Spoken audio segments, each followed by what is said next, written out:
So my name is Jim Page. I'm a senior fisheries biologist with the Georgia Department of Natural Resources. So this is a non-native catfish removal effort, is what we're doing. We're using electrofishing to be able to remove these fish from the river. I think the fish are here. Just from our removal efforts, we've removed over 100,000 fish from 1996 when we first started until now.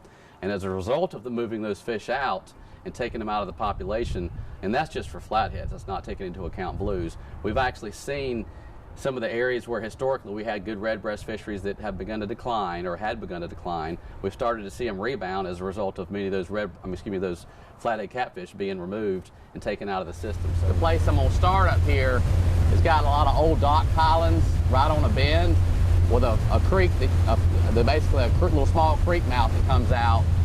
And there may not be fish there today, there's no guarantees, but that's always been a good spot.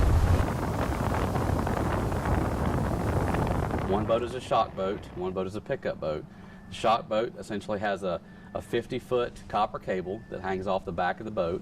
It's connected to two batteries and into a shock box. So the shock box emits the electricity that goes through the cable, sends the electricity out into the water, and that electrical field draws them up to the boat, top of the water, and then we selectively pick out the fish that aren't native to here. It does not kill fish, it does not in any manner kill them at all. It simply stuns them temporarily for us to be able to access them, to be able to scoop them out if they're not supposed to be there, let them alone and let them be if they are supposed to be there. So there's two non-native catfish in the river. There's blue catfish and flathead catfish. Flatheads have been here longer. They've been here since the mid-90s. The native fish, we let them swim off and go back to their home and do their thing. And then we take those fish that we remove back to the office and collect our basic biological data from there. So we have a plethora of fish that are native. We have several catfish species, from channel catfish to white catfish. There's multiple species of bullhead catfish. There's all kinds of panfish. So one of the most popular, obviously, and most prized is the red breast sunfish. Those are ones that people have been fishing for here for generations. Largemouth bass are highly prevalent. We've got a few protected species, so things like sturgeon, Atlantic sturgeon, short-nosed sturgeon. There's an abundance of sunfish and other panfish species that call this place home, that reside here. That's what we're trying to protect by removing these non-native fish, these non-native catfish. It's a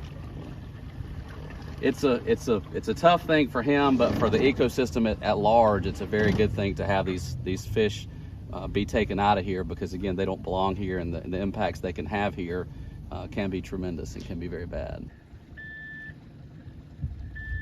One of the interesting things that we've seen with this project is, because of the amount of removal that we're doing, the fish also have somewhat changed. This is for flatheads.